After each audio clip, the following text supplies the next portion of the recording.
Face crack, runway game is on. Drag race is the truth. Bruno sue me for this parody. You read it, the cringe is, you read it well. The cringe is real. Jean Lizza, let's get globaling. It's a global world and we're in it. It's a global world and we're in it. It's You Read It Well versus The Cringe is Real. I am Sam Cremian from The Cringe is Real. And I'm Jean Lizza from You Read It Well. Man, let's get into this season. What are you? How do you? What? How are you feeling about it? I think the cast is sensational. Like in these first two episodes, that's the thing that stands out for me. There are things that we can sort of hone in on, and I'm sure we will. But in terms of production, but I think this is a very strong and interesting cast, and I love the look of the workroom. Oh my god, so bouge. The glow up on the workroom is real. So hard. You can buy a lot of workroom in Colombia, obviously. You can buy a lot of something else. Yeah, a little cheap. I was stunning. Yeah, set looks great. Casting excellent. Because when we did the Meet the Queens, I was like, I think the Meet the Queens video was really bad because we didn't get a sense of their personalities. But straight out the bat in these two episodes, I feel like I understand everyone now. And I'm like, oh, okay. They've picked some people that were the villain on their season. They've picked some people that were the sweetheart. Everyone's got different backstory. They all want to beat their personal best. Mm-hmm. Some people want to redeem themselves. Some have got titles to protect. I love it. Yeah, and you can feel that being a rep from your country as well, it feels really organic in this season. It doesn't feel like it's forced or anything like that. It's they are genuinely proud to be from Brazil, to be from the Philippines. It's really cool in that way. Yeah, the whole thing actually had a very Eurovision vibe to it. Extremely coded. Which was even which was even spoken about. Kitty was like, we're doing Eurovision. When Vanity Vane whipped out that Swedish pop banger, I was like, okay, here we go. We're getting competitive. And of course Sweden's gonna Sweden. But then also they had postcards almost. Where we had a little video of everyone at home and some clips from their season. And I was like, oh, I like this format. This is cool. Yeah, it is really nice to contextualize, because I wish I could say I'd seen I'm better than Alyssa. I've seen more than Alyssa Edwards as far as franchises go, but it's hard to be on top of every season of Drag Race. So it was cool to be like, okay, who the hell is this person? Yeah. No, I don't think we would expect Alyssa Edwards to have seen Drag Race Sweden season 1, but I love the way she approaches that. Was quite funny. It's her doing it, I found endearing. Kennedy Davenport on Canada versus the World, it literally just felt like she didn't care. Oh, it was genuine not care. And it's okay, girl, you realize the cameras are on, right? Yeah. But Alyssa's got that beautiful mix of I've done a million pageants, but I'm also a dance teacher, kind of she's just there, taking it all in. I feel like she's taking it in really well, despite her Americanness. She's already got the applications are open for being her drag daughter. Everyone wants to be her drag daughter. My favorite breakout star of these two episodes, Tessa Testicle, she is on fire, and I love how she's just shamelessly well, I might get eliminated next week, so hey, Alyssa, got any room in your family? I was dying. Tessa as well, I think, is one of the people that might end up changing her name. Maybe. Well.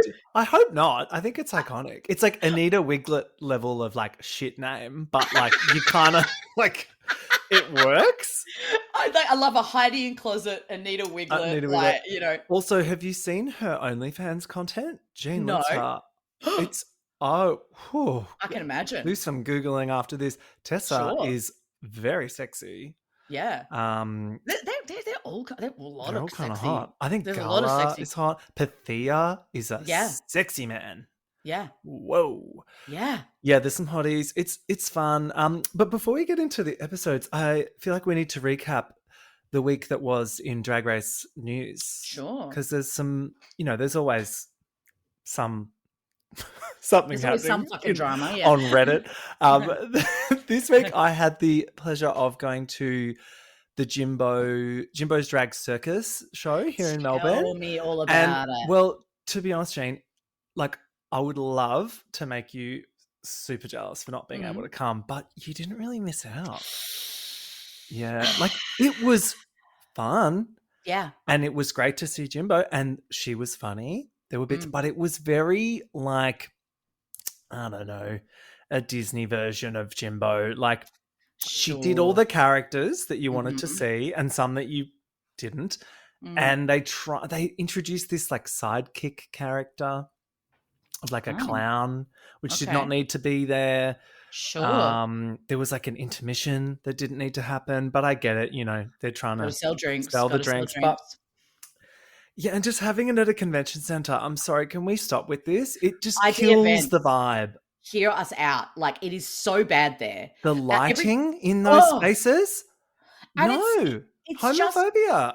It's just like you can't connect to the artist because like it's not designed. The space is not designed. No. The outside area feels like 3 a.m. at an airport. Like it's just not good. But also show design is really critical. And it's actually, I think for drag queens, when they all of a sudden find themselves in a situation where they can, charge like an international fee, you've got to be coming to Australia with a motherfucking show. And I think I have a problem with this with musicians, with artists and stuff. When they come here and they kind of do a little bit of a phone in, it's like our audiences actually have to pay a fortune. No, the show was, the production levels were high. There was this huge inflatable set with and it was beautifully designed, production design stunning, backup dancers, all of that.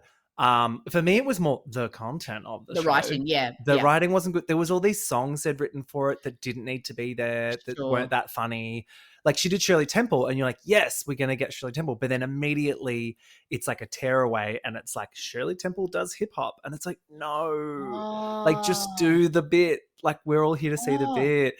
Do 20 minutes just talking as Shirley Temple. Yeah, well, so she does that for Joan Rivers, which was the highlight of the show. So she just did a stand-up set as Joan, and she reads a bunch of queens from Down Under. She reads people from the audience. It was funny, but the rest, honestly, it felt a bit padded out and almost like a kids show at times. It was like, whoa, no, the baloney's gone missing. Where is it? It's like, oh my God, like who wrote this? It is tricky to write a decent friggin' show. Like, where you feel satisfied on multiple levels, because with drag you're sort of wanting it all, aren't you? You kind of want to lip sync and you kind of also want the jokes, you kind of also want, so I guess it is tricky. And then Jimbo probably does have that kind of widespread kid appeal, that we don't think about because we're like, it's big titty fucking Jimbo, but like she's great though. She reposted my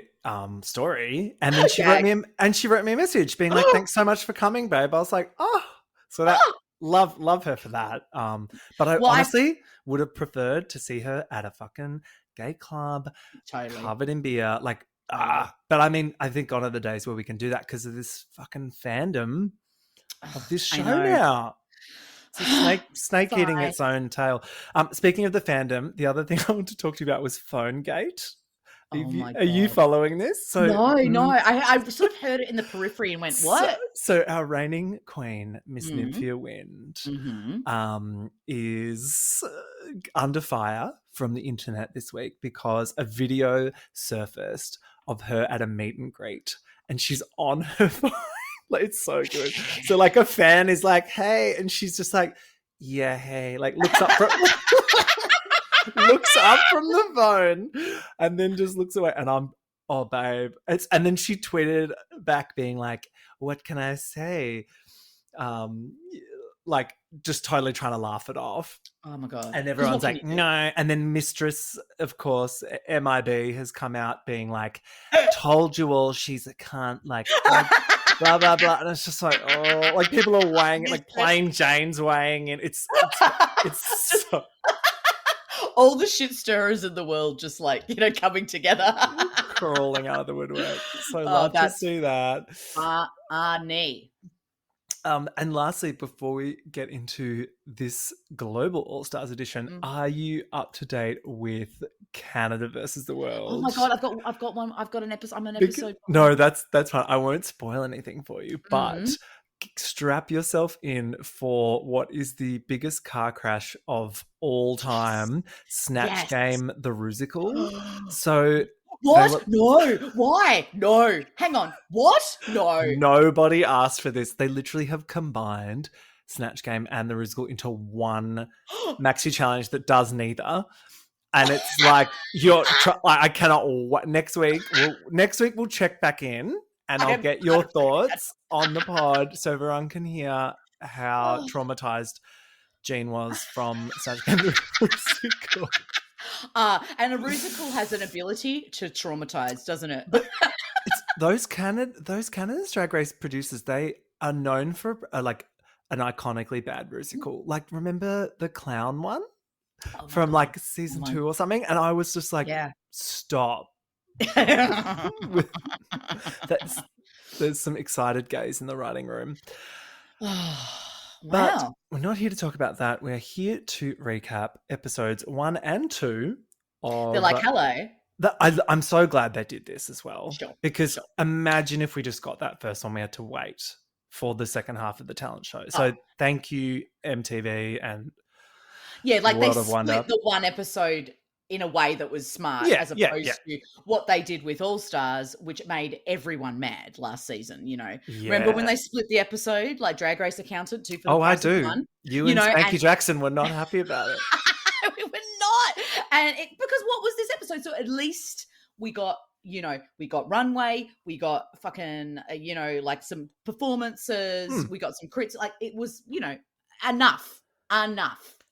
Talent show is a great way to start a season 100%. Like this, where we're learning about these people. And I think they gave them the right amount of, bits and bobs to make everyone shine. Sure. So I was very happy about that. What I didn't love, so let's start. So the format of this show, we get like an entrance on the main stage, and it was what we'd already seen from the Meet the Queens video. So that for me was a big no. I would have loved just like a standard entering the workroom, do a line thing. Like why fuck with that? It's so perfect. It's such a perfect way to start Drag Race. It's such a perfect way to initiate and just give a sense of who the people are. And we're expecting it. And we're expecting it. And we get excited about it. And it's that thing. It's like every season, my favorite bit is just watching the entrances. I'll even watch the entrances of like, Drag Race Philippines season 3 or whatever. And maybe I won't keep watching the whole thing, but at least like that's the bit you watch because it's there. Yeah. So I don't know why they didn't do that. And I know on like the Versus the World seasons, they start off on the stage, but that's done, at least that is like they're all a group and it's like the lip sync assassin style silhouette reveal. Yeah, so that's right. The format they've done for that. And then they've thought, we've got to change it up again for this. And so were they trying to make it like a pageant with these questions, do you think? Oh, I know. It was just like, what do you wish in the world? And like, like it did have a pageant but do you think they thought that would land more as like, this is a pageant style thing and we're asking like a daggy question to throw them or whatever? But then I think maybe they thought, we'll also get to learn about them. But what happened was just, I found it very awkward. Yeah, because there's nothing. It's awkward. Like there's no other way of seeing it. And luckily, it redeems itself later on this show. But at this point, I was like, I was about to text you, being like, Jane, do we cover this season? Like, is it too late to just not? But they save themselves. So Athena Leakis comes out first, and they're like, "What came first, the chicken or the egg?" And she's like, "Well, RuPaul was on the earth before both of those things." And I'm like, Oh my God. So we're starting the season with a RuPaul's Old joke. old joke. And that's it. Right off the bat. Miranda Nicole Page Brooks is next. I love how like she's never going to be said her she will never have her name it's said like properly difficult again. to pronounce Portuguese surname. Not gonna try. And I But isn't it kind of love it. It's She's just just like- Miranda LeBrown. LeBrown, like it's LeBrown. not hard. But she's like, nah. She's Nah, like, I mistress. love when Rue's like, nah. She can Nah. be I want anyone, it to but be different. Yeah. she's next. And it's, would you have hands for feet or feet for hands? And she goes, I would actually just like to have 4 vaginas. Which I actually thought was one of the better answers for this. Pathia has to describe herself in animal noises. Oh, that's right. Why? This was Mm-mm. also so much. So wasn't it? strange. Queen Kong comes out looking stunning, and they ask her what she would do if she was invisible for an hour. And it was a good answer. She just goes, Jamal. So good. I The thought that love was- for Jamal is like tangible and real. And I really liked him on the judging panel. he's fantastic. And I'm also like, yeah, it's loving how they've just sort of weaved him back into the show just so seamlessly. Like, Yeah. because they sort of like teased him, I think, in one of the other seasons or something like that. It was like, remember Jamal? It's like, yeah, we love Jamal. So it's pretty cool. Yeah. Do you reckon he was already in Colombia having a little gaycation? And they were like, get He's over like, what are you here. Do you want to do the first 2 F? I know. I love that they're never going to acknowledge that that's where they are either. They're just in like global all stars, like super space.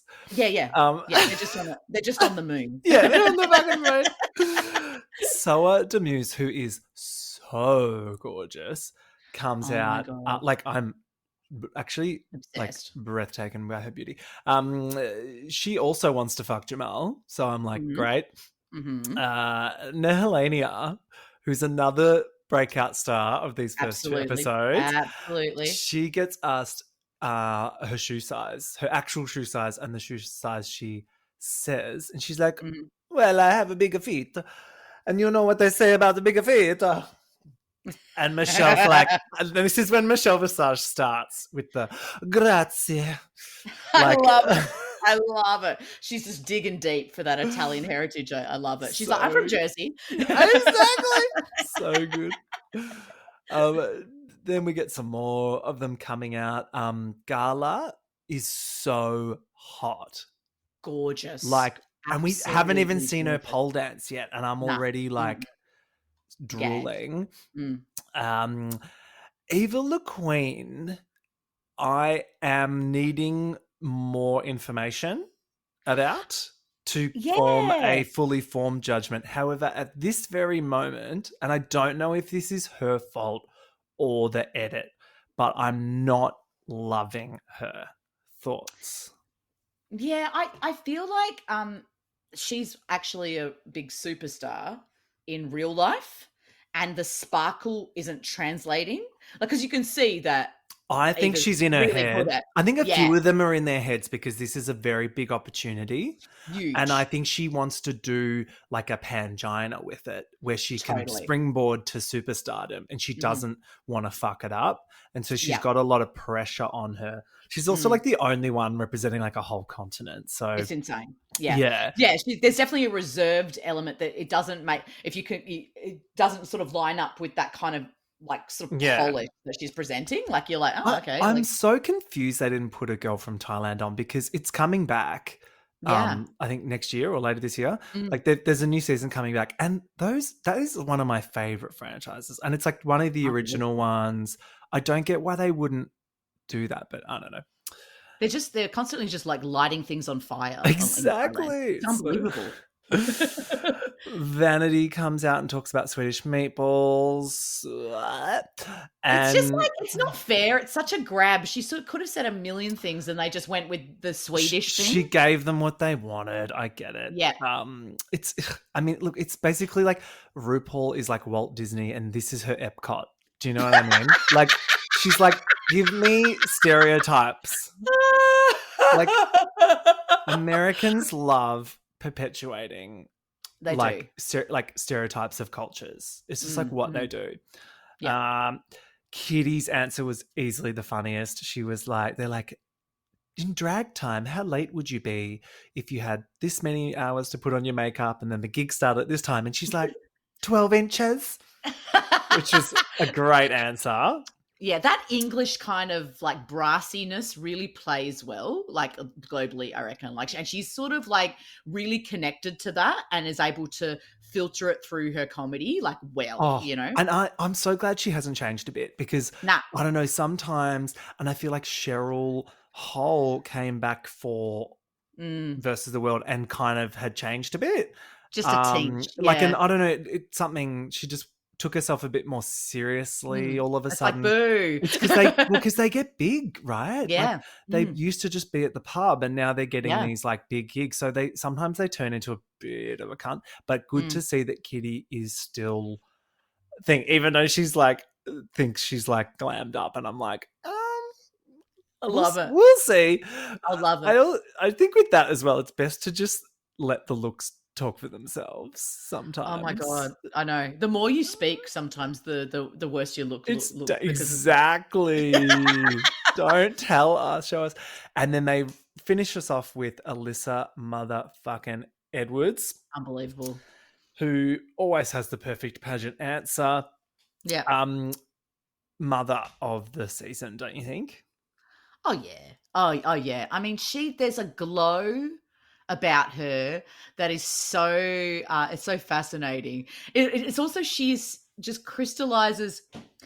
Americans are an odd bunch. Like, I love Americans. Like, a lot of my close friends are Americans, but they shine in this strange way. And she's like this Texas cup of tea. It's perfect that she's got the Texas thing going on because that, like, American patriotism is that. Like, it's it's so perfect to have a Southern like accent and the whole, Dallas Cowboys of it all, just like in the arena.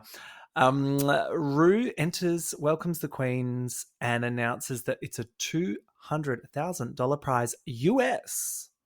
This is like life-changing shit. This is life-changing amount of money for like the majority of, well, all of the people. It's like particularly $2 million Australian dollars. Like, it's like at this so point. Much. I know. So good.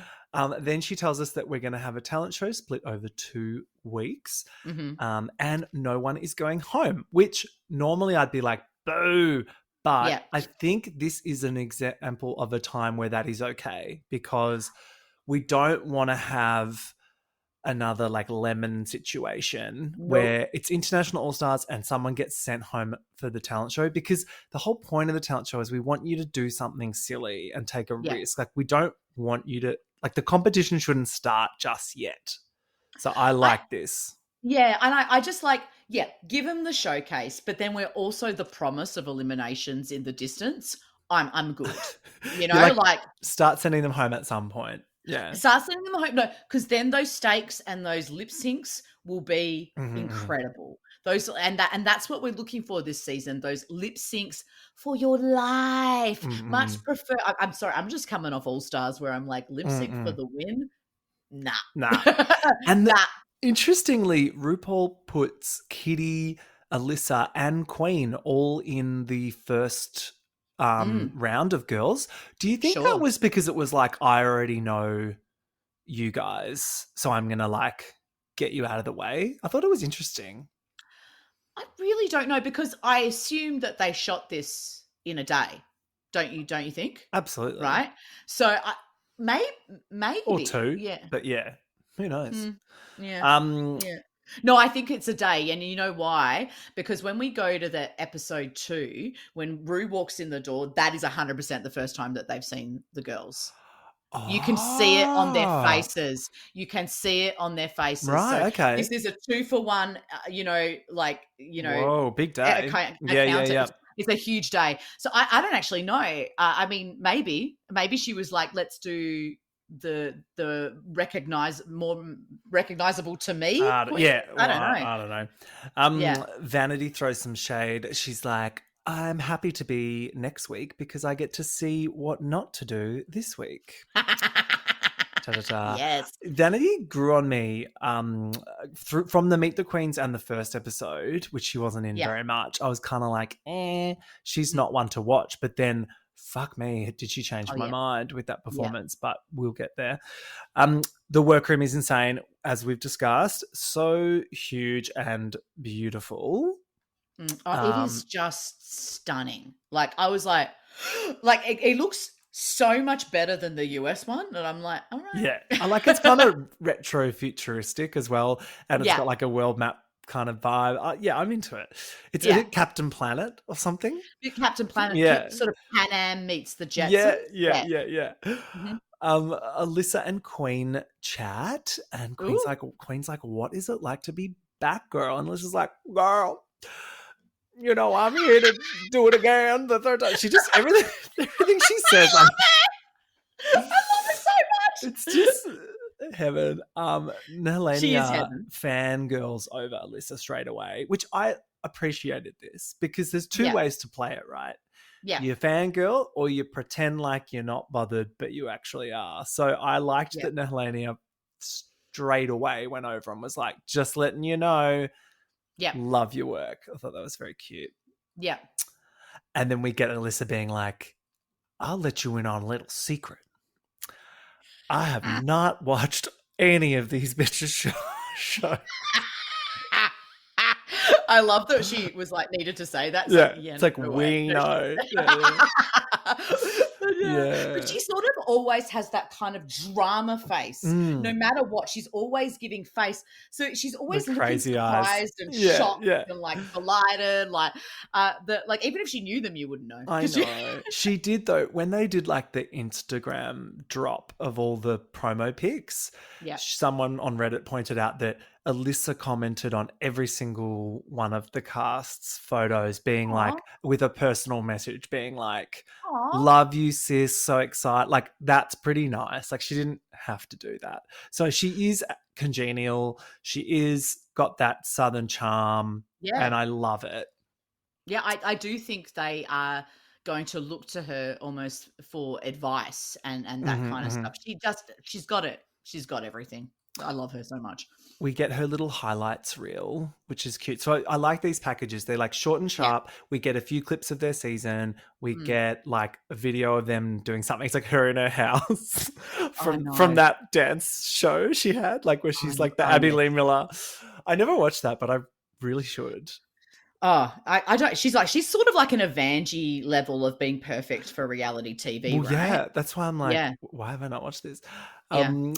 She says she's got a place on the mantle ready for the crown. It's the same place that she cleared to put the All Stars 2 crown on. So it's still waiting to be filled. Do you think she's going to fill it? I mean, it's really hard at this point to see how people are going to, because this is a really talented bunch of queens and you don't know like what people are going to pull out of the bag. But I do think from a show point of view, they're probably going to want to keep her for a long, long time. So I can't imagine her not being in the top 3, but whether she wins is very interesting. Have to see. I mean, at this point, it feels like the season is for her to win. Yes, but that could change. It could change. Yeah. Tessa only has one testicle.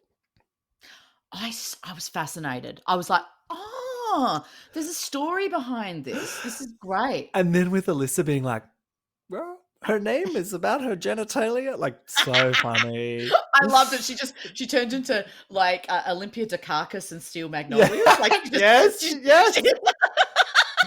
I love it. They're all clutching.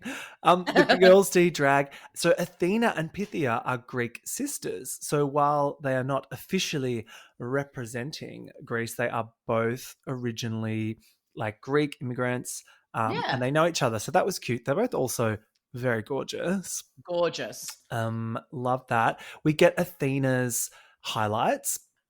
And she tells us again that Belgian drag is political and quote unquote underground. Have you seen drag in Belgium? Yeah, I did when we were there, I think last year. Mm-hmm. And yeah, it was cool. Definitely edgy. I know what she's talking about. Yeah. Miranda, Pathia, and Eva are all excited to be judged by RuPaul for the first time, and they kicky about. They're like, "Who here has had that before?" And they're like, "Well, it's only the UK, the US, and Down Under that had Ru host." And then Miranda tells us that she thinks that gives those queens an advantage. Do you think she's right? I think you've certainly gone through the thing of like being in RuPaul's presence and like dealing with that, her like literally staring at you, you know, talking to Spanky, talking to Minnie, talking to all these people when I've done Down Under. Mm-mm. They are like, it's like a feeling that is like nothing else when you see her for the first time. So I do think that there is merit to that. That and the fact that they're speaking in the fucking second language and like those three are just speaking in English, which also will not be like referenced at all, even though all these legends are like totally speaking English really well. So like there's a whole bunch of shit going down, you know? I mean, I'm really interested to see how they're going to. You can't just be, it's lost in translation. This is American Drag Race with global, right? You know how they do that with American or... We'll see what the challenges are, I guess. Like if there's lots of like reading scripts and like talent or writing jokes, things like that. Like I think that will be, a bit unbalanced for some people. But I like that already we've had 2 guest judges from other parts of the world. So we had like a Brazilian guest judge and a Mexican guest judge. That was cool. And they got to like speak some language. That was cool too. But I would almost lean into that harder. But again, this is at the end of the day, like a American production. So yeah, I don't know if it does give them advantage personally. I think Ru sometimes gets off on newness. And like, I think if the girl she knows can do something unexpected, she'll be excited. But if they go backwards, she's going to be disappointed. So they've got that to live up to as well. Whereas the new girls can kind of be like, they can surprise Ru still with a show out. Like even like Queens whipped out the barrel roll Ep1, which I was like, amazing. And good time to do it when you're up against Alyssa. But also I'm like, girl, you've done that now. And she's already seen it. So I was like, I don't know. You got to be a bit strategic when you whip out the tricks. Although Ru's face during the barrel roll she was fucking delighted. I mean, here am I thinking that she even remembers the first time it happened. Like, do you know what I mean? He's like, Queen Kong. Or if the Abby Chatfield conspiracy theories are correct, then she was never in New Zealand and it was a green screen. Maybe. Oh god. So the workroom looks great, but it's already falling apart. Kitty ruins the fucking clothes rack. I was dying. Oh my god. If anyone's gonna like bulldoze through that fucking set, it's Kitty Scott Claus, don't you reckon? Like she's just got that vibe. Yeah. We get Soa Demuse's highlights reel. She tells us she's from Martinique and she's got a cabaret vibe to her, which is fun. Kitty thinks that everyone knows who she is, which I thought was quite funny. The delusion is real on this one. She tells her that she was beaten by a 19-year-old, Crystal Versace, and that her fee has gone up since her season, which I thought was quite funny and true, I'm sure. She says she's going to bring glamour as well as humor this time round. So I'm like, okay. But like we said before, I wouldn't stress that too hard. I would just show us that. Beat that mug. She could always beat that mug and look like a Julie Rose. Yeah. It's so stunning, you know. So I mean, she is really good at what she does. And it's good to have confidence in this world, you know. But like, we'll see. I hope we get some of the JC because that's my favorite. Miranda tells us her talent is quite risky. Ooh.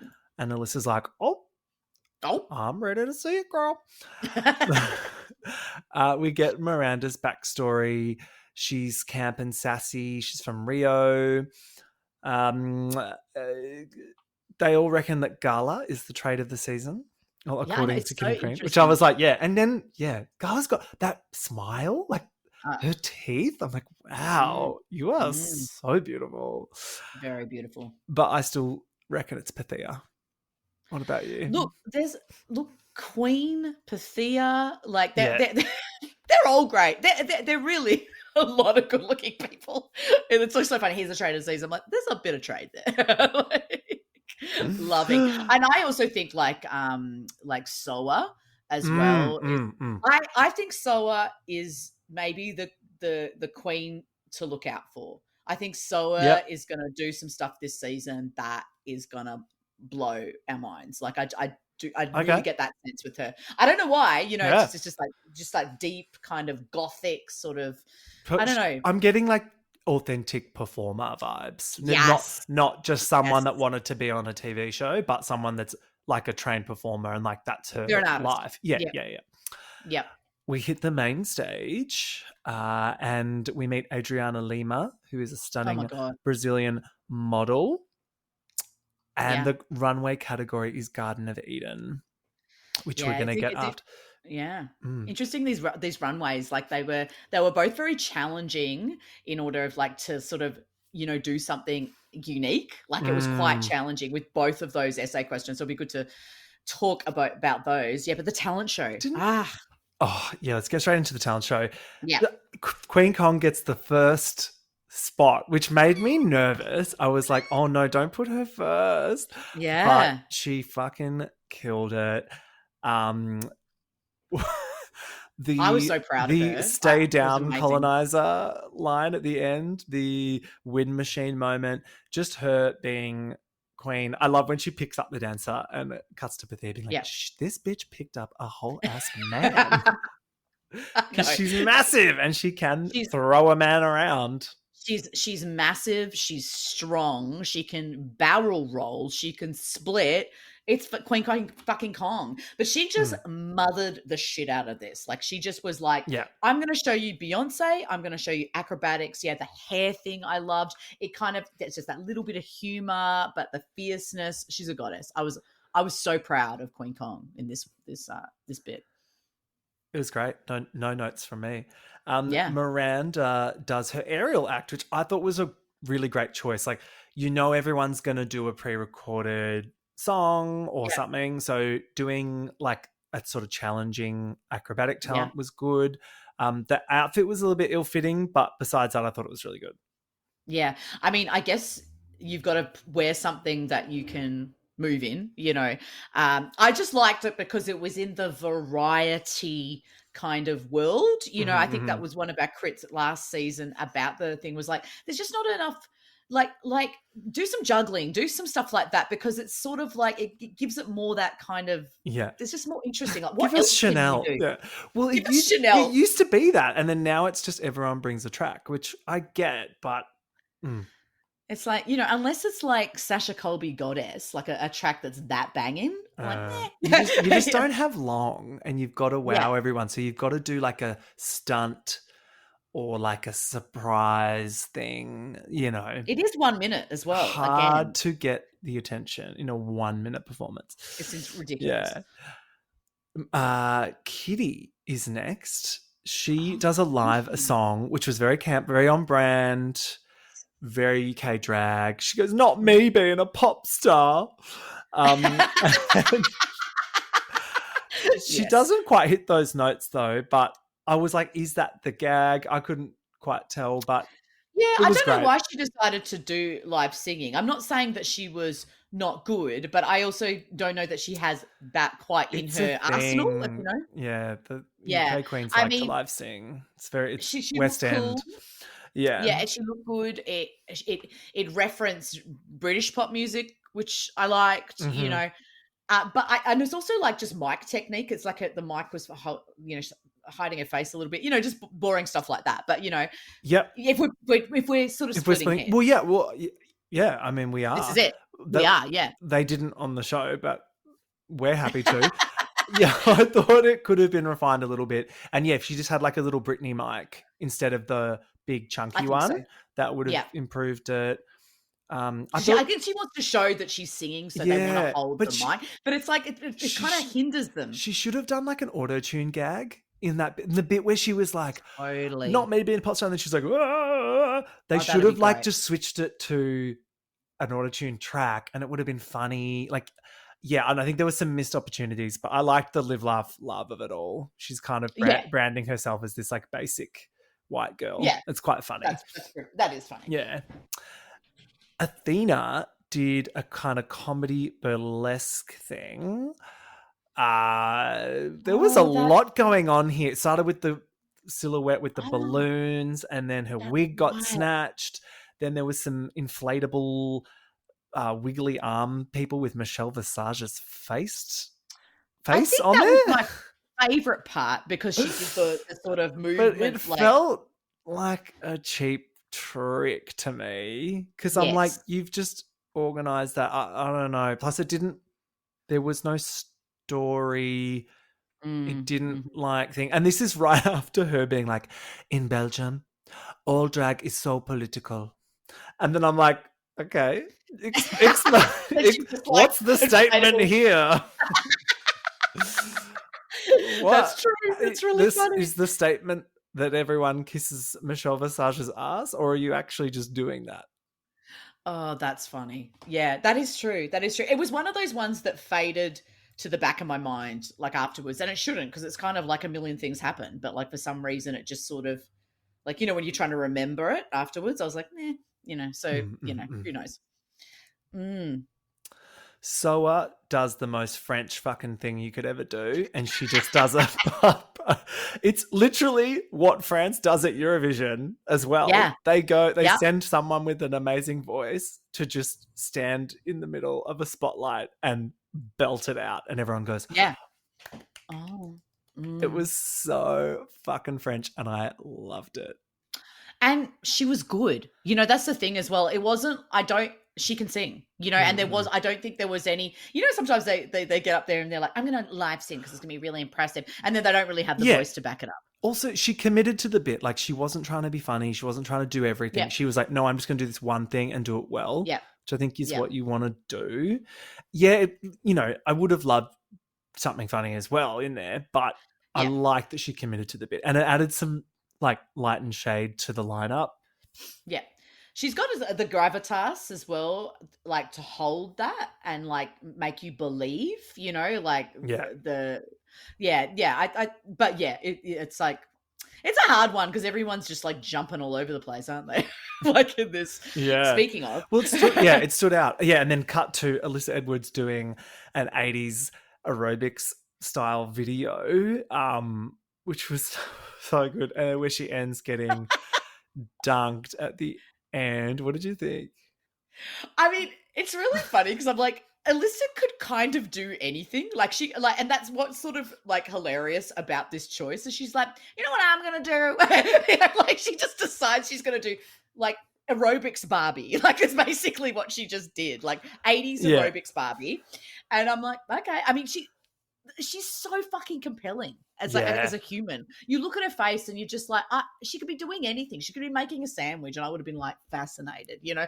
So, but I think she did it well because she knows how to dance. She knows how to fucking present. And then the water at the end, the dunking, very cool. Stunning. Very Pussycat Dolls. She played to her strengths. Yeah. And gave us what we wanted. And nothing. She didn't try and do anything new. She just was like, I know what I can do well. Yeah. Which was great. Then we hit the runway and the theme was the Garden of Eden. Garden of Eden. You know, it's interesting with this look, you know, how you interpret it, like, and how you're going to go. There's the story of Adam and Eve, and clearly, which we've had. I feel like we've had that a lot on the runway. Like, have we had this? Yeah. I feel like we've had this exact theme before, actually. We've either had the exact theme or someone's done the interpretation. There's been a lot of like snake with an apple look. The apple. Yeah. And it does look good, but yeah, the problem with this Garden of Eden is that it does sort of trap the girls into that kind of theme, because how far do you deviate from the essay question? You know, starting with Athena Likis.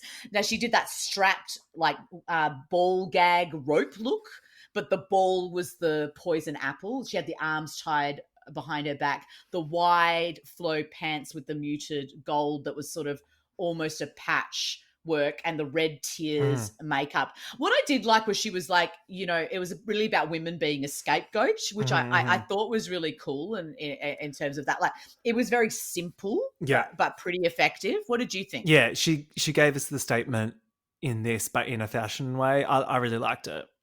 Yeah, and it was one of the better versions of tied up with the gag, which we get over and over again. She was sort of lucky to be first in a lot of ways. So we got to Miranda, and so she had the snake over the blue gown extravagance. You know, and then the snake was then incorporated at the waist, then linked up to the arms and the head. And that snake's skin looked really expensive. It did.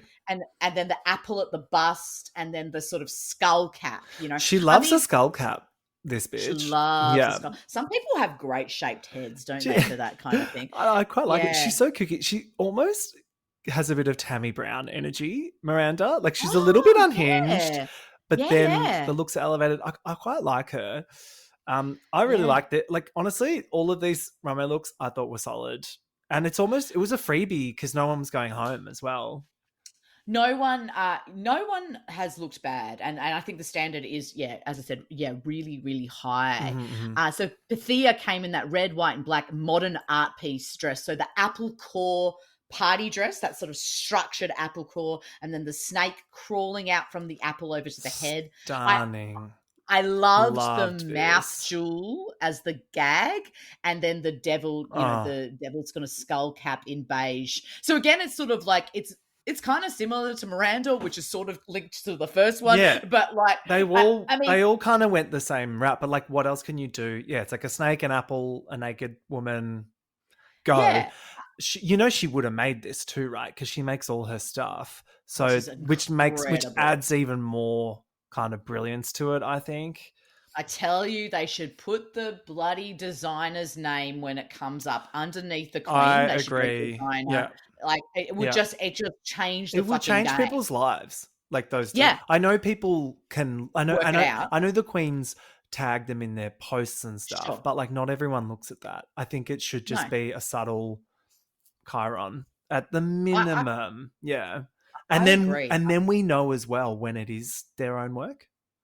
It's just like, come on. And also imagine the shade that would come out of it, because people would be like, I wasn't properly credited. Oh, like 100%. The costume design world would panic over it. Be great.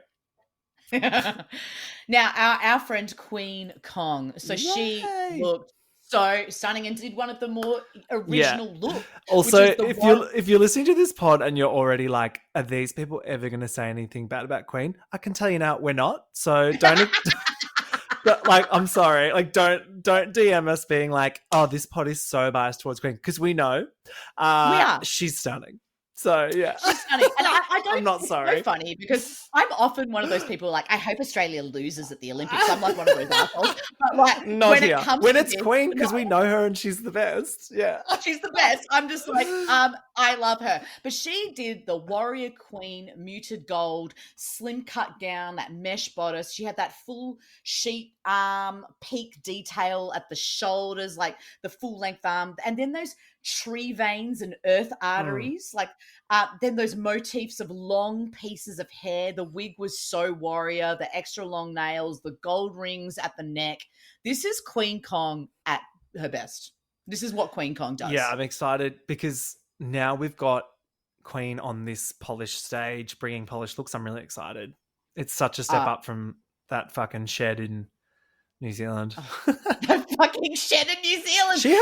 She had some of the better looks. I think she actually brought some of the best looks we've seen on Down Under as well. Because everyone always reads Down Under for having shit looks, which, I mean, we could write a thesis about it, but they're given, my understanding is they're given 2 weeks, which is fucked. Ridiculous. So some of the shit she turned on her season was great, but this is next level. I'm assuming they were given a lot more time and resources this time round. And she does just get to lean on her Pacifica like heritage to like guide her, which is so she nice. should like. Do you know what I mean? I don't know. Sometimes when queens go on about representing something, whether it be a culture or something about them, it can get a bit repetitive and annoying. But when it's something like that is so underrepresented, I'm like, fucking scream it from the rooftops. Like, absolutely, this is your platform. So I'm really proud that she's doing that, and I hope she brings it into every look. I'm really excited. I'm really excited for what she's going to bring. So the Muse. So she had the red and black goddess of wind, sort of dark queen. There were stripes and snakes and drapes with this sort of fantastic red and black headpiece, and that was sort of curled to the gods. There were so many textures in this. Like, there were so many textures. There was chiffon. There was this. There was that. There was that. It was really stunning. So stunned. What do you think? She looks great. Yeah. Yeah.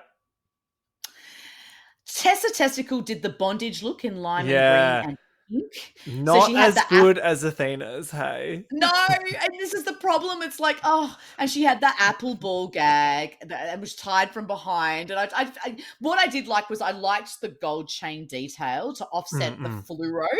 And the titties and the wig were beautiful and on point. She's a titty plate queen. She loves titties. And I'm here. But I tell you, if I saw Tessa in the club with this, I would be like, yeah! Oh, if I saw Tessa in any context, I would be like, what? Because she is fucking funny. And I'm so glad. I can already tell whether it goes good or bad, she's going to be, I feel like she's like the Vanjie of the season. Do you know what I mean? She's going to be a breakout star. Absolutely. Absolutely. Now, Italia's own Helenia did the Lucifer pure goddess, Vatican City, the Pope is in town, meets with an archangel. Oh my God. And the papal hat with the gold trim, the big arms, the fabric chain attachment. I would have been happy with just this. Can I just say? No, same. I thought that was going to be it. This was a genuinely shocking reveal. Well, I did not expect the reveal. Yeah, and then the reveal to the devil-like kind of Medusa as Vixen, and then she ripped off the wings and had the jeweled blood at the back. It was really also like, as an Italian queen, this is like, you are fucking mining the depths and going, I'm from Rome. This is Vatican City. This is it. Totally. But then she's also, as Italian as she is, she's also that much of a nerd. And it comes through in everything she does, like the Sailor Moon poses. Like, this look to me was almost a bit like Marvel-esque. Like, I don't know, you can tell she's a fangirl, and I love that she's a proud fangirl. I feel like she's kind of representing all of us nerds, and I'm so excited about it. Like, I fucking love her. She could have just been the priest look, and I would have been like, stunning, So I was really impressed by her storytelling in this. Really impressed with her generally over these 2 episodes. Moving to Gallavaro, all white with the green vines wrapped and the blood red apple. It was like that full-length satin bodysuit with the full arm gloves. The white had like a tinge of brown that was painted to sort of give muscle definition, and that sort of almost peacock like back piece in white. It was very good, but it was more that it's like, okay, an apple or a vine or like we're just in this Garden of Eden and we're trapped and we can't get out. And I feel bad because that's an amazingly beautiful queen who did a good job, but it was like, we've seen 8 people before. I know, it did feel bad because I'm so rooting for Gala. Like, I'm really into it, but it's, of all of them, I feel like there has been a little bit of inconsistency so far. Yeah. And I feel like she's one of the younger queens in terms of like experience doing drag. Correct me if I'm wrong, but I don't know. I think she said something at one point about like she went to Alyssa's show not that long ago or whatever, and that's what inspired her to drag. Was that right? So it's like, I think so. Yeah, and that sometimes comes through, but I'm like still very impressed. I think she's gorgeous. It's just the runway, isn't it? It's just the topic. Yeah. It's like, Eva the Queen. So she did Tree of Life, sort of swirled gown in burnt brown with the aqua strands kind of threaded throughout, the curled shoulder on one arm, and the red apple. What I loved the green finger wave wig and the high split. But like it's again, not fair. Like, this is sort of a queen that looks amazing. Like, you're not going to say that. We're not getting a bad look from her all season. Like, never. I think that's her category. She's up against herself with this stuff and probably her own headspace. Well, right? And it's, for me, it's like the looks are consistently ridiculous and Yeah. beautiful. For me, it's just like her personality that I'm not quite vibing with just yet. Yeah, we will see. So then moving to Vanity Vane. Oh, yeah, that's right. Okay, so this Is snake this the skin, Voldemort one? the snake skin print tracksuit with the hood. Yeah. The zip up the front, like it was really hip hop coded, and I was like, I'd wear this. And then she's like, then she skins to reveal, like, it's like she sheds her skin to reveal the mini dress with the long arms. And there's a print on it that's really subtle. So she shedded her skin, and then the train was like the skin at the back. Do you remember this? Like, yeah. I think she said, "This is my gay Voldemort" or something, and I was that's right. And I was like, pick a better reference. Sorry. Well, also, like, you can just say I'm a snake shedding my skin, which is actually pretty decent. You know, I liked the. I liked the idea. I liked it before she said Voldemort. I don't know. I love how you're like, I don't fuck with JK. Sorry. It's like, oh yeah, JK, whatever. But I definitely loved the first outfit the best, and I was like, I would just wear that. Yeah. Kitty Scott Claus. Oh, this was actually very beautiful. The English Rose, the sexy Jewy it was cool dress. It was elegant. It stood out because it was a different approach. Yeah, the satin all round, the teal tights with the diamond detail. But that Jewy face that she can do, like she looked airbrushed. Yeah. She was wet. So I just liked it because she's a wet look bitch, and I'm here for it. I'm a wet rose. I'm a big foul, posh, wet rose. And then finally, US own Alyssa Edwards. So she just did Medusa Green Snake, Pageant Perfection, Garden of Temptation, Snake, Coiled Satin, Extravaganza. This is just like, she's like, this is what I fucking do. Yeah. Simple, elegant. Alyssa, the way to go, I think. Now that we've just recapped that, I'm like, not a great theme for the first runway, only because it's quite restrictive. Like, they all did the same thing, because what else can you do with it? Like, I kind of wish, like, next episode's runway theme, much better, I thought. Yeah. It's so easy to fall in this trap no matter what the runway theme is, but like it sometimes they just get led to the like to the Night of 1,000 Madonnas, and like, you know, everyone at least it wasn't like everyone tried to do something cool. The Night of 1,000 Kimonos, that was God.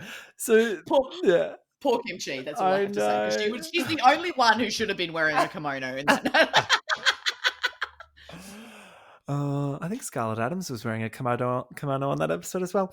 The critiques are all positive, I noticed. Well, pretty much, like, for the most part. And I'm thinking, okay, I'm all right with that for this week because no one's going home. I'm all right with it for next week because no one's going home. But I'm assuming that from Ep 3, we're going to get some crits. They'll have to, right? I think so. Yeah. I think they're just also like, let's make everyone feel like they can shine at their best. It's a showcase. Kumbaya around the world. I get it. I'm loving that. We're building bridges. It's gorgy. But soon I'm going to need some shade, or else I'm going to get thirsty. And I think once you know, Rue and Michelle get to know them as well, and get to set up an expectation for themselves, that then gets, you know, disappointed, which is it's sort of like they have the expectations, and so you haven't met my expectations, which is kind of what Drag Race is. You haven't met Michelle Visage's expectations. It's like, the only bit that I gagged at, though, was when the guest judge, the model, was like to Kitty, she's like, "You've got a great voice." I'm like, what? I love it. Like, don't you lie to her. She's a model. She doesn't know. But I was like, she... Anyway, I think she missed the memo on that one.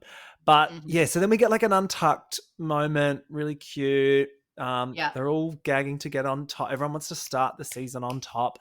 And Nelenia says she thinks that Queen and Alyssa nailed it the most. And everyone's quite intimidated by the caliber of the first week's talent show. It was pretty high. It was pretty, like, there was, you know, it wasn't like, you know, it was pretty decent. And as we said before, we were kind of splitting hairs with this first group, I think. So yeah, it's interesting to see, Then we get the bit when Tessa's trying to get into the House of Edwards, which was quite cute. Oh, it's hilarious. I love it. Yeah. Alyssa gives some snaps to Miranda for taking a risk. Yeah. And then she opens up in confessional to us about how she was burnt as a young person and has a lot of like body issues with that. So, and doctors have told her she won't be able to do all the tricks and stuff soon. So that was a nice little moment. I really like Miranda. Miranda's got a very personable, real vibe to her while still being like a kind of driven artist. I think another one to kind of watch is Miranda. Like, I'm really interested to see. It's an interesting choice because when I think Brazil, my mind first goes to like Glamazon. Do you know what I mean? And so to send the kind of kooky girl that does the aerial act, I was like, that's great. Like, I like that. But maybe it's like there's so much color and craziness in Brazil already, carnival, everything. They all do it there anyway.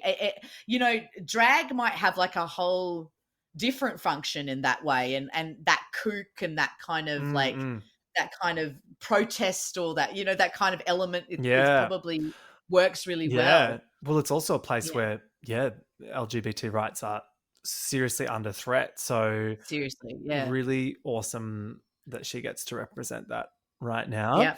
Speaking of, there's more charity, Jean. You thought you'd escaped charity after last season, but no. Yeah.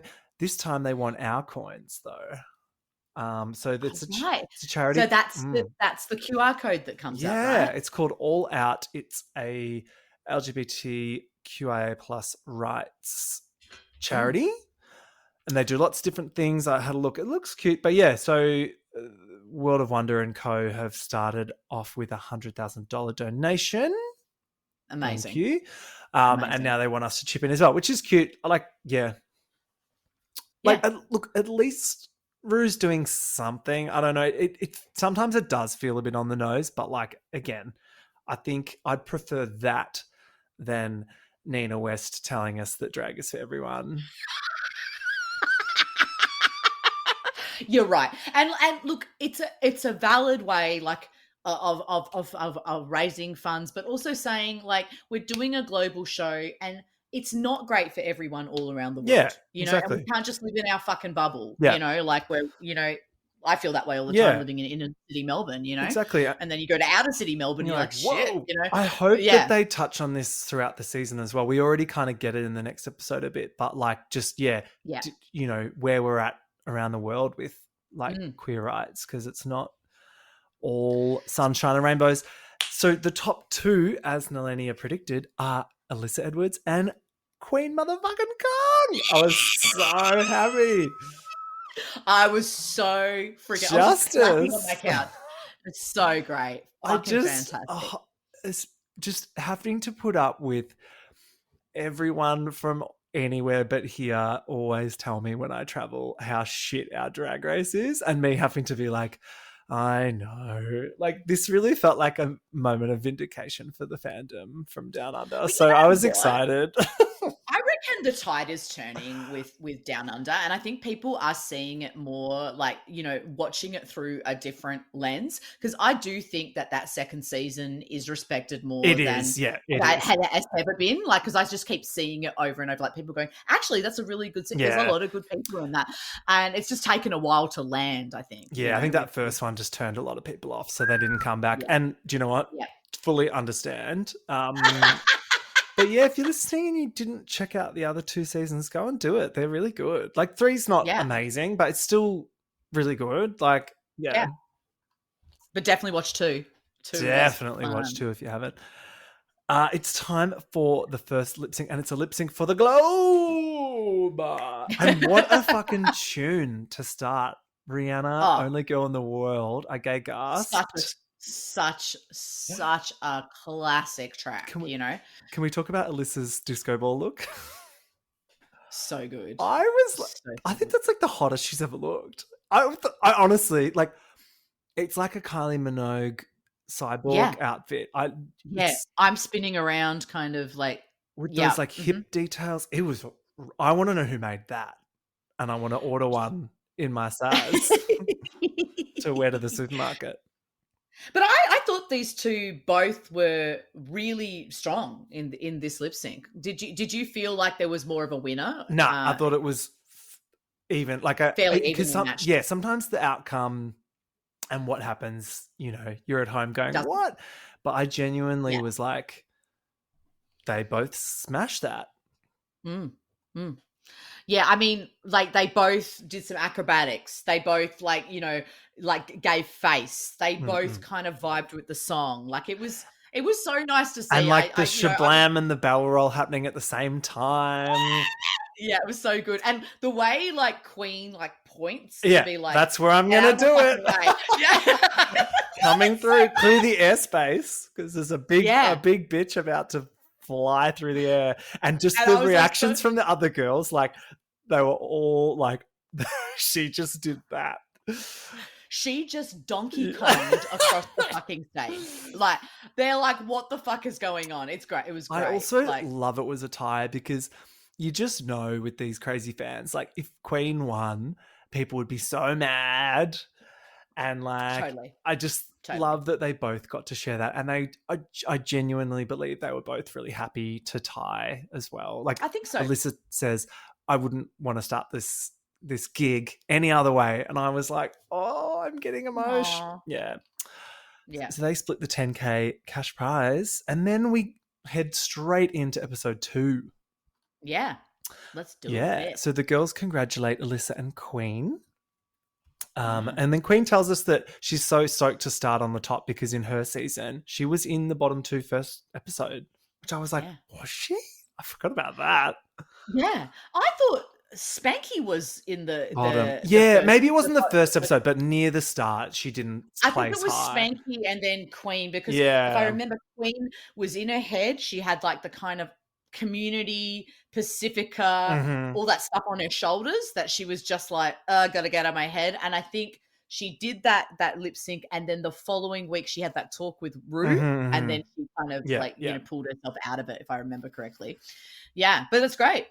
In the workroom, Eva La Queen once again tells us the medics better be ready, and I feel like this is like the third time she's said that, and I'm like, and this for me is where I'm like, all right, what are you gonna do?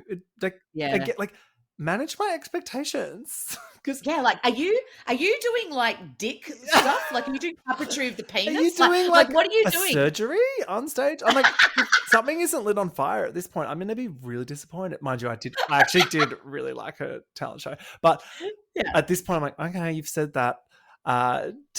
Tessa tells us that she is the underdog. She didn't do well in her season. But she's confident she's going to fucking smash this season in the dick. She's like, I'm not going to split the win next week when I lip sync. I was like, ooh. She's like, the only thing I'm splitting is my pussy on the floor. And I was like, yes. I really think she is so funny. She's just kind of leaping off the screen, isn't she? And they're just like, like, you're giving us lines, you're giving us sass, you're fun. The other queens like you. Yeah, I mean, I really think this is a fabulous spotlight on her for this. And she's got less to lose than the others, because I think of all of them, she placed the worst in her season. So she's walking into this, full Vanjie mode, like, I don't fucking care. Send me home. Like, I'm here to just give this shit a go, which, Isn't it great for those queens who get to do that and they get to shine? We've seen it over and over, UK versus the world. We see it all the time. Like, we're people, there's that one, like one character who you don't have much expectation, like Georges, and they just blossom. Yeah. Exactly. It was good. Nalenia tells us that she cried a lot in her season, and she's known best for falling over, and they show it. I'm loving her so much, by the way. Can I tell you? She's so good. We get her highlights, and it was just her like slipping over a cake and crying. I was like, what the fuck is this season? And I watched this season, and I can remember her, but like not all those bits all together. I was like, yes, okay. Now I remember this bitch is so funny. Sure. And she's never been in the bottom. So, of course, they're going to put her in the bottom at some point just to watch her cry, don't you think? Yeah. Oh yeah. They're waiting. Look, Yeah. Italians cry at the drop of a hat. They cry when they're happy. They cry when they're sad. They cry when they're hungry. RuPaul enters through a Jetson-style circular door and looks very airbrushed and goes, "We're doing a mini challenge." Yeah. And I loved this. They were doing a cover shoot for Quick Drag magazine. That's funny. So That's funny. Yeah, They all that's looked really good. Some of them did the comedy thing, like Queen and Kitty sort of did the comedy thing where you look busted. good. You look busted on Yeah. purpose. That was funny. But That's then right. some of them looked like Athena looked really good. my I was like, God. she could have gone to the club, right? Like, Yeah. done a gig in that. Same with Nalenia. She looked really good. Yeah, and Vanity, I remember. Yeah. Oh, no, and the Helenia was like flipping and She like couldn't help did the full herself. flip. She did everything in the kitchen sink. And they were all like, oh. I love how she's like, I'm not keeping anything to myself. I'm giving all my tricks away. Tessa, of course, lives up to her name and puts a breastplate over her balls. And they're all like, what the fuck? I love how we got to stop here. Like Rue was like, stop the music. That was that one, wasn't it? Yeah. When he was like, okay. And I'm like, really? Is this where you draw the I line? love when Rue? Rue's like, I don't understand. know what she's going to do. I don't know how far she'll go. It's so funny.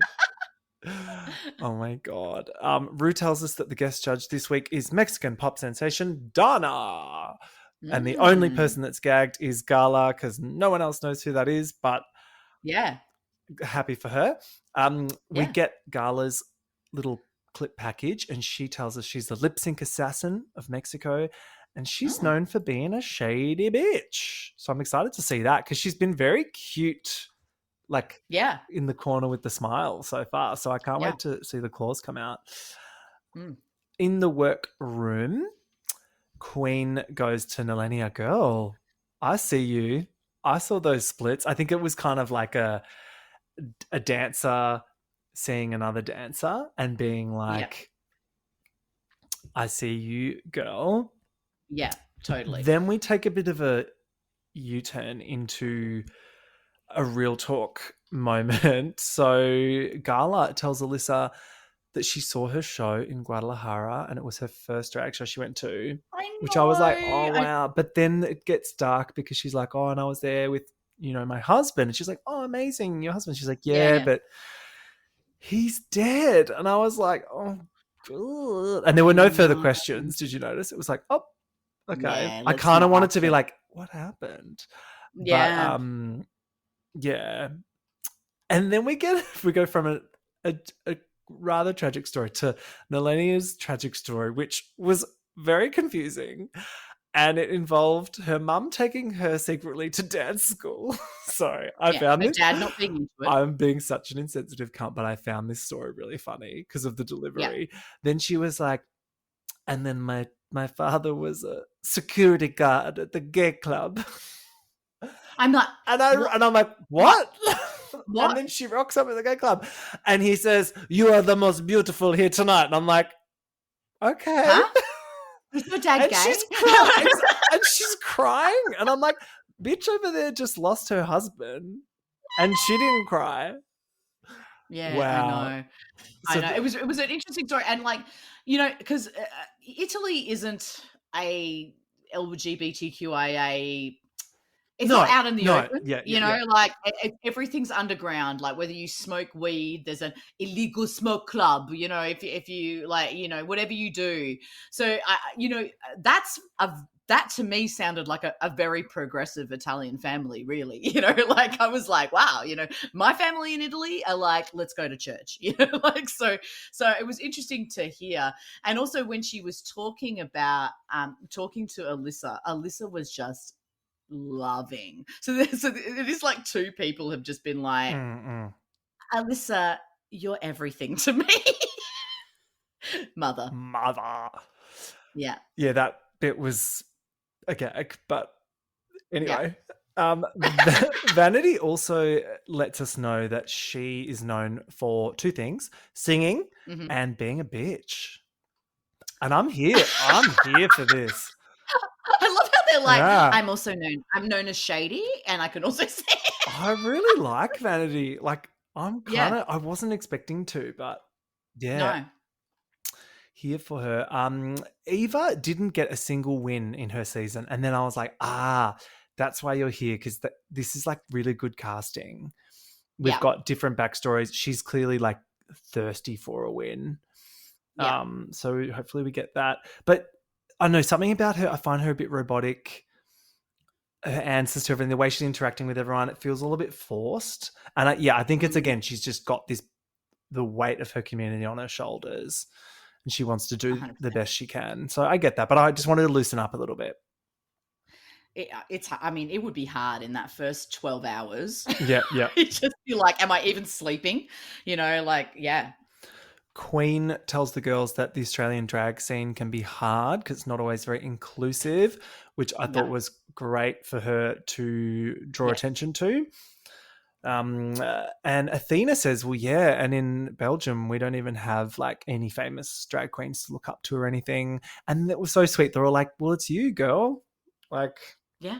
If I thought that was really sweet. They're like, well, it's so cute. They're like, the seat is vacant.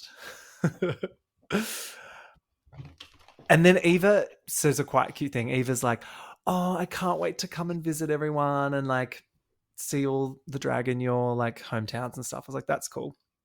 There's totally going to be like, there'll be like some global tour after this, I'm sure. Yeah.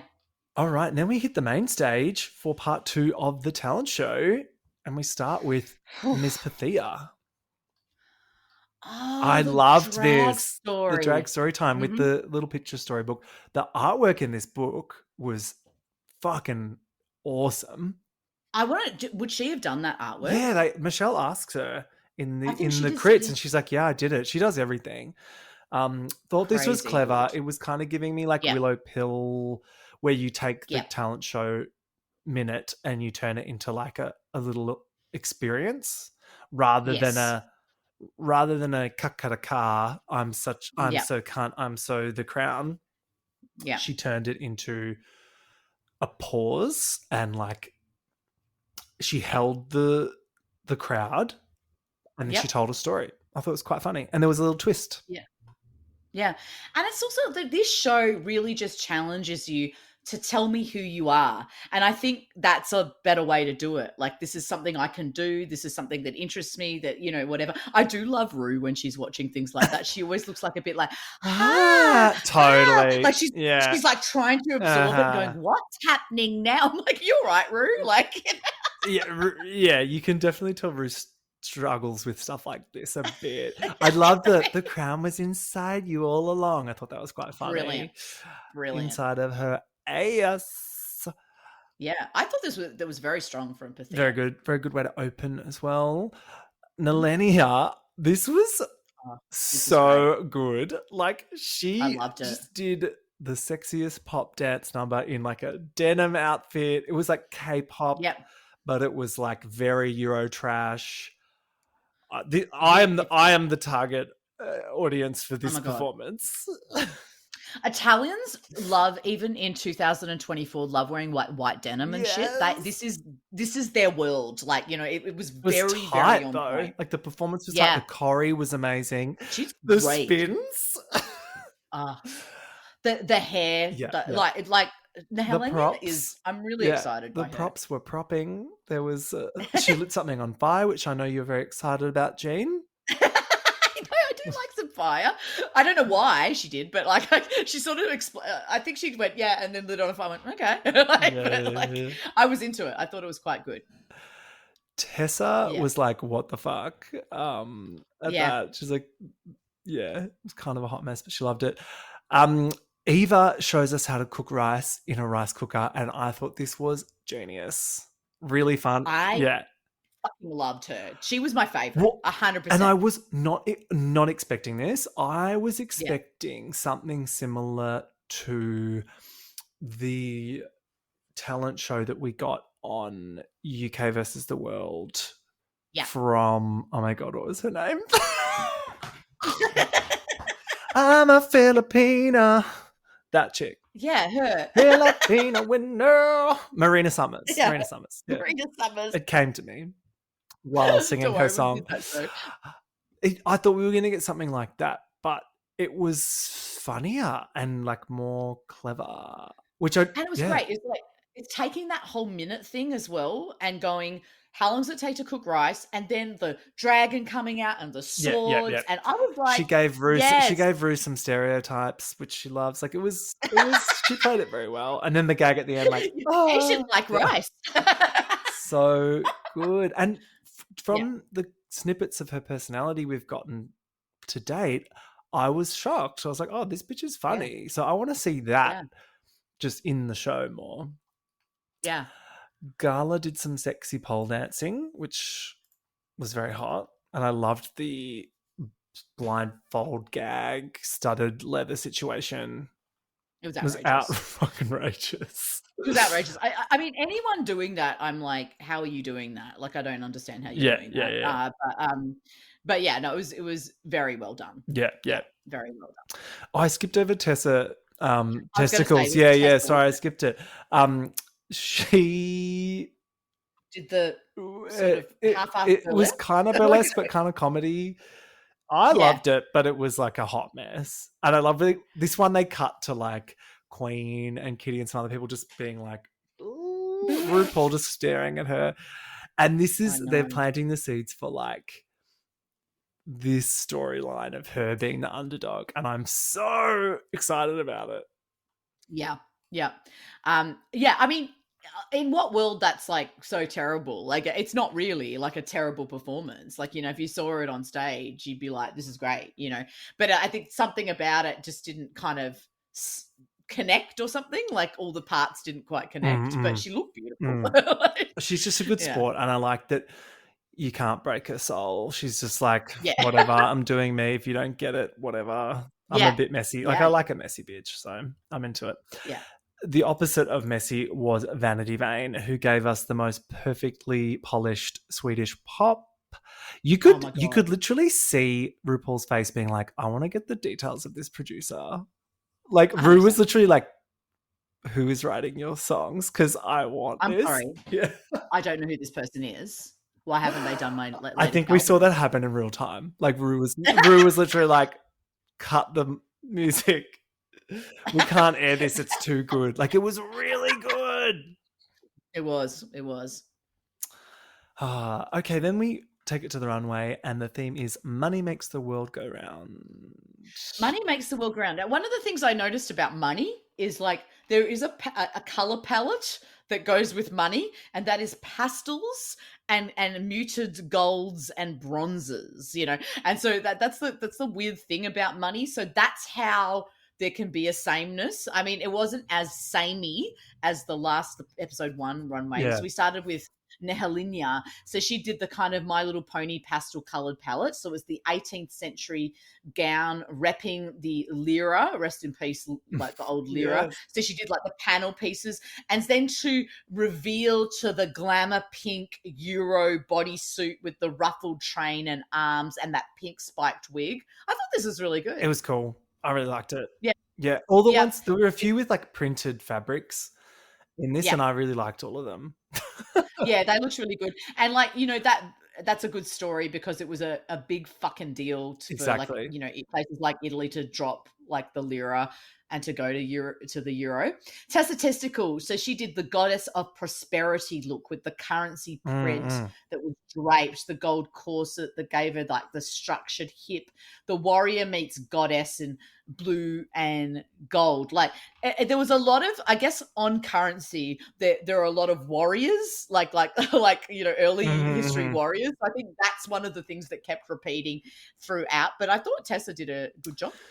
Yeah, totally. And it's gonna be a hard toss up for these queens with the inspiration, because it's like, and I like that the editing helped us out a little bit here. Like with some of the looks, they showed us what the inspiration was as a side by side, because they know that there's going to be an international audience for this show, and some people aren't going to get the references. So I like that, and I think everyone so far is hitting it somewhere in the middle, where if you don't get it, it's okay, because it's still a beautiful look.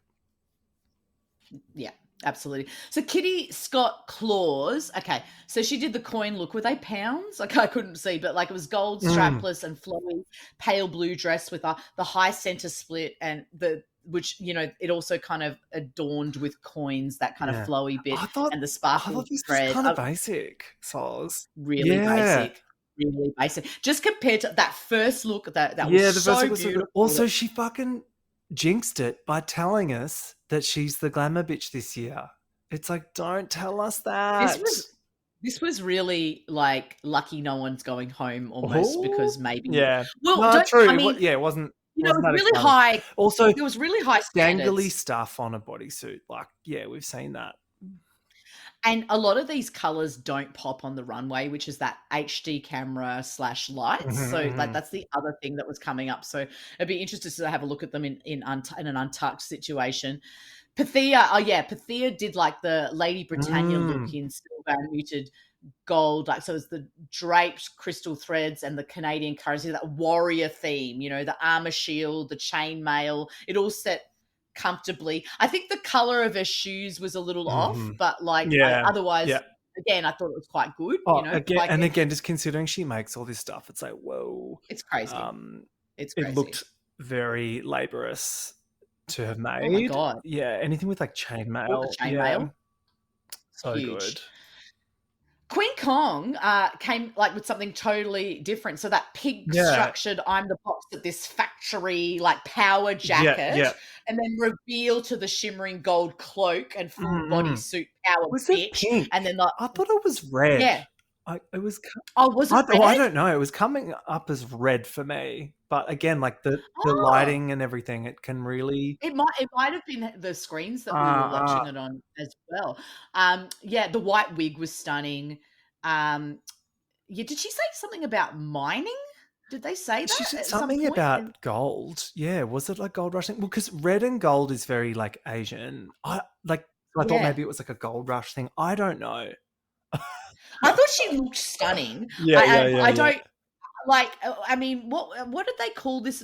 They called it "money makes the world go round." So in that sense, she's like showing that she's a powerful bitch with a lot of money. Yeah. So I think that was her read. I thought it looked good. I just didn't get the reference, and it was a new silhouette for her that we haven't really seen her in before, and I liked that. I liked it. Love the wig. Alyssa, oh my god, this is great. Alyssa Edwards did the exaggerated structured gold elegance. Gasped, Jane. Because how does a gown? Gasped. How does that gown look like that? It looks both bulbous and flowy and structured, and cinched. Like she still had like a tiny little waist, but then it was huge. This was so fucking good. This was on another level. This was really like she could have won with this. And it was the hair and everything was this was really cool. And again, money makes the world go round. Yeah, baby.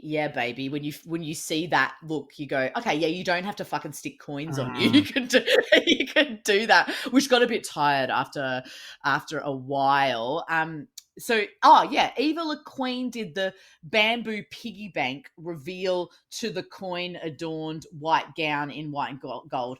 I don't know. Like, I liked the bamboo hat that linked to the rice thing.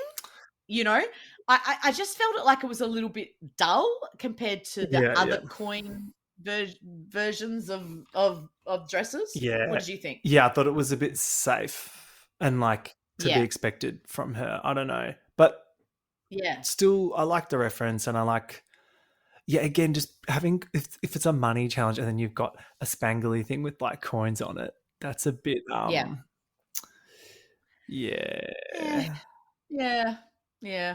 it wasn't my favorite. And I know that this queen can do a lot of shit, you know, so I'm interested to see how she sort of plays out her story in the show, you know.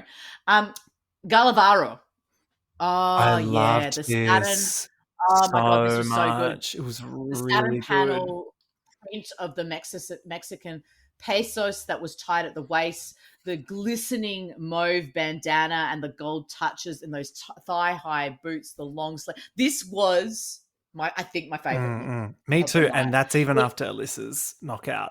And that's even after Alyssa's. It just like looks so comfortable on her. Like every aspect of it, I loved it. It was hot. It was kind of like, it was very hot. J-Lo caftan vibe, but like Yes. elevated. Yeah, I really liked it. Athena did the Middle Ages silver chain looked connected at the bodice with those incredible different styles of chainmail, wider for the back. But what I liked about it was she was telling the tax the poor story, which I thought was really interesting. I'm not sure that I would have got it if she hadn't told me. But again, this is like 2 for 2 now with a bit of a story and a statement. So she's doing the political thing, which I like. And yeah, even if you have to explain it, I'm here for it.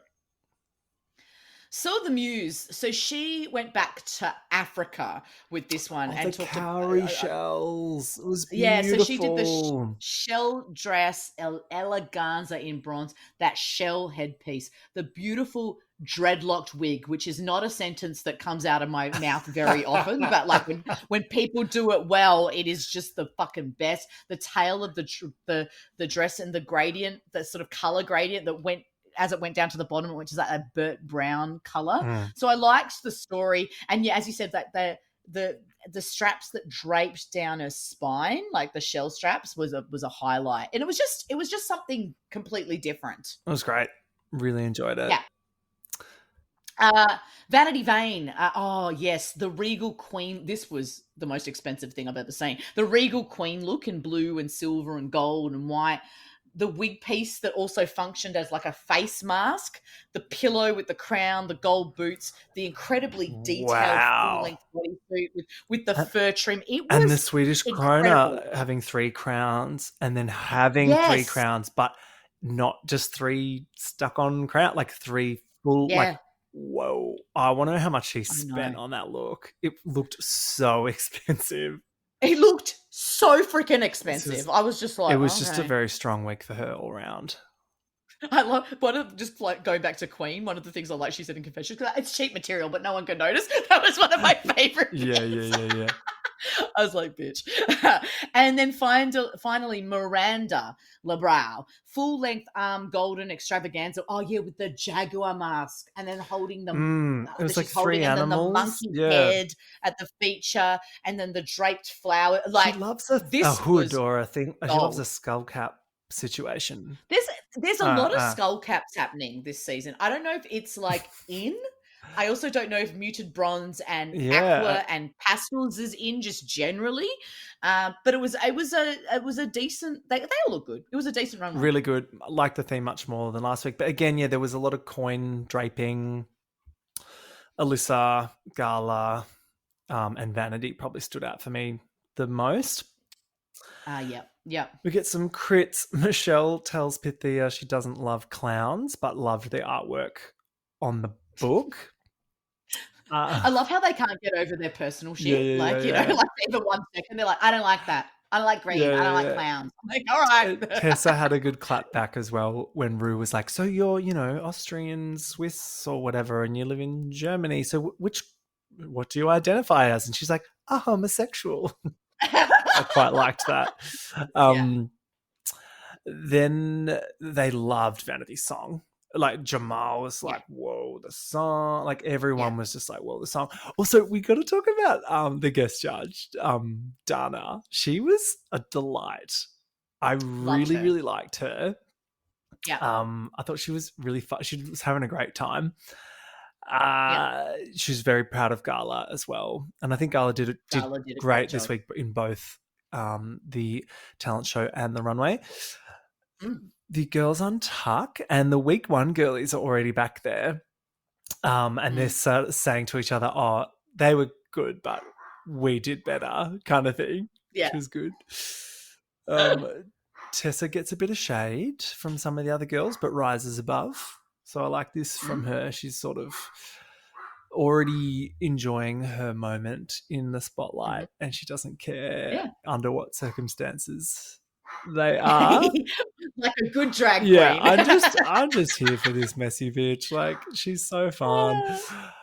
Back on the main stage, we find out the top 2 are Vanity and Eva.